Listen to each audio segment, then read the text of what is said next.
Maswera sei muri Zimbabwe. Welcome to our channel Zim Confessions and Deep Secrets. Kana karike kuchanga kako kuya pana ino channel, please don't forget to subscribe. Kana chingwa gara subscriber, don't forget to comment and share this video. Nasi muri Zimbabwe takuigira nyaya kushamisa nyaya yakaitika ku Glenlon uko kune family of 7 vakarobwa vari pa guest house iri ku Glenlon muri Zimbabwe. Varunzwa vakasvikirwa nema armed robbers ayongane ma iron bars netsvimbo vari kunzi vakavasvikira guest house yavanga vari vakavatorera mari inokwana yokuita $4,000 pamwe chete nema cell phones nema keys emota muri Zimbabwe.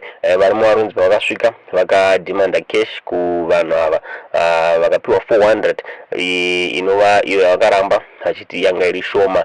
Ndopakabva vatora mafoni pamwe chete nemabank cards vanhu vefamily runzi vakabva vatora zvakare nema-car keys, vakatora hembe vachiloda mumota yevanhu vasingapa runzi pakazoya maketeka epanzvimbo iyi ndo pakazotiza mbavha idzi, asi dzirunzi dzakatiza nema-car keys pamwe chete ne$4,000 pamwe chete nebank cards muri Zimbabwe. Inyaya iri kushamisa, nyaya iri kutyisa kuti zvinhu zvakadai zviri kuitika here muno muZimbabwe. Muri Zimbabwe zvinhu zvakaoma, zvinhu zviri kushamisa sakutaura kunoku varimava vari kutsvagwa nemapurisa muri Zimbabwe.